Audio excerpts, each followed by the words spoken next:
இந்த பைரவியோட நிலைமை இவ்ளோ கேவலமா மாறுனதுக்கு யாரெல்லாம் வந்து பார்த்தீங்கன்னா சந்தோஷப்படுறீங்க அப்படின்றத கமெண்ட் பண்ணுங்க. ஏன்னா, நம்ம இலக்கியாவையும், கௌதமியும் பிரிக்கணும் அப்படின்னு சொல்லிட்டு வந்து நெனச்சு, அவங்க இவ்ளோ பெரிய தப்பு பண்ணது எல்லாமே ஓகே தான். பட் இருந்தாலும் வந்து பார்த்தீங்கன்னா, இந்த பைரவி இவ்ளோ வந்து பார்த்தீங்கன்னா அசிங்கப்பட்டு, அவமானப்பட்டு போய் நிக்கிறத பார்த்தா ரொம்பவே வந்து பார்த்தீங்கன்னா எல்லாருக்குமே சந்தோஷமா தான் இருக்கும். அதுலயும் நம்ம இலக்கியா, கௌதம் வந்துட்டு வந்து பார்த்தீங்கன்னா, இதுக்கப்புறம் இதெல்லாம் வந்து பேசிட்டு இருக்காதீங்க. மறுபடியும் எங்கள பிரிக்கணும்னு நெனச்சீங்க அப்படின்னா, கண்டிப்பா வந்து பார்த்தீங்கன்னா உங்களுக்கு தான் மிகப்பெரிய பிரச்சனை அப்படின்ற மாரி வந்து சொல்லிக்கிட்டு இருந்தாங்க. கடைசியா என்ன ஆச்சு அப்படின்னு பார்த்தீங்கன்னா நம்ம கௌதமும், இலக்கியா வந்துட்டு இந்த பைரவியோட முகத்துல காரி துப்பாத ஒரு குறை தான். ஏன்னா வந்து பார்த்தீங்கன்னா, இந்த பைரவி வந்துட்டு அதாவது இவங்களால தான் ஆரம்பத்துல இருந்தே பல பிரச்சனைகள் ஓடிக்கிட்டு இருந்துச்சு.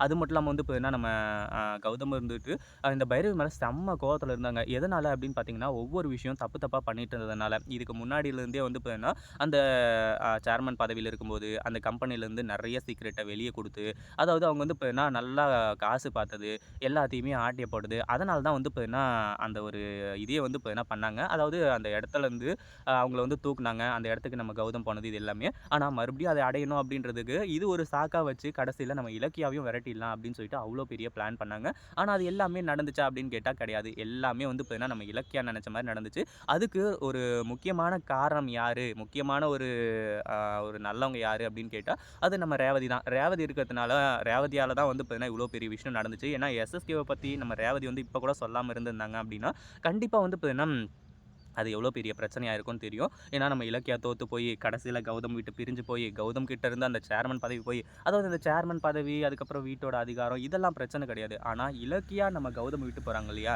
அதுதான் வந்து பார்த்தீங்கன்னா, மிகப்பெரிய பிரச்சனையா இருந்துட்டு இருந்துச்சு. அடுத்ததா என்னாச்சு அப்படின்னு பார்த்தீங்கன்னா, இப்ப எல்லாமே நல்லபடியா முடிஞ்சு. இந்த பைரவியோட முகத்திலயும் கரிய பூசியாச்சு.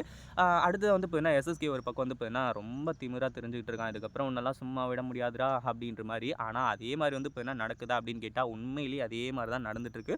ஒரு பக்கம் வந்து பார்த்தீங்கன்னா, எஸ்எஸ்கே இருந்துட்டு இனிமே வந்து சும்மா விடக்கூடாது. அந்த ரேவதிய பத்தி இலக்கியாவுக்கு தெரிஞ்சு போச்சு அப்டின்னா, இதுக்கப்புறம் அந்த ரேவதிய சும்மா விட்டா நம்ம வேலைக்கே ஆகாது. நம்மளோட இதுக்கு தான் வந்து பார்த்தீங்கன்னா உல வரும். அதாவது இங்க வந்து பார்த்தீங்கன்னா, நமக்கு தேவை இந்த சொத்து, பதவி, அதிகாரம் இது எல்லாமே. அந்த ரேவதிய பத்தியும், ரேவதியோட மகன பத்தியும் தெரிஞ்சுச்சு அப்டின்னா, அதுக்கப்புறம் வந்து பார்த்தீங்கன்னா, தாக்ஷாயினி என்ன அடிச்சே வந்து தொரத்திருவா. ஏன் கொன்னே போட்டுருவா அப்டின்னு சொல்லிட்டு பயங்கர கோவத்தோட வந்து பார்த்தீங்கன்னா, இந்த எஸ்எஸ்கே இருந்துட்டு இருக்காங்க. ஆனா கூடிய சீக்கிரத்தில வந்து பார்த்தீங்கன்னா, நடக்க போற ஒரு விஷயம், அந்த ஒரு விஷயம் தான். இதுக்கப்புறம் வந்து பார்த்தீங்கன்னா, அதெல்லாம் யாராலயுமே மாத்தவே முடியாது.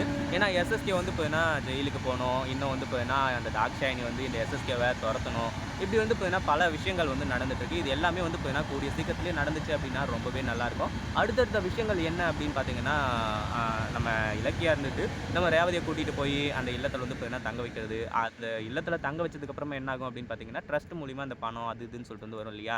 அந்த ஒரு விஷயத்த வச்சு வந்து பார்த்தீங்கன்னா, நம்ம கௌதம் வந்துட்டு அடுத்ததா ரேவதிக்கு பெட்டரான ஒரு ட்ரீட்மெண்ட் அதாவது அவங்கள காப்பாத்தியே ஆகணும் அப்படின்ற ஒரு ட்ரீட்மெண்ட் ஆல்ரெடியே போயிட்டு இருக்கு. ஆனா இன்னும் பெட்டரா வந்து பார்த்தீங்கன்னா, ஒரு ட்ரீட்மெண்ட்ட ஸ்டார்ட் பண்ண போறாங்க. இத பத்தி நீங்க என்ன நினைக்கிறீங்க? இந்த வீடியோ பிடிச்சிருந்தா லைக் பண்ணுங்க, ஷேர் பண்ணுங்க. இப்ப தான் நம்ம சேனலுக்கு ஃபர்ஸ்ட் டைம் வரீங்க அப்படின்னா சப்ஸ்கிரைப் பண்ணிக்கோங்க.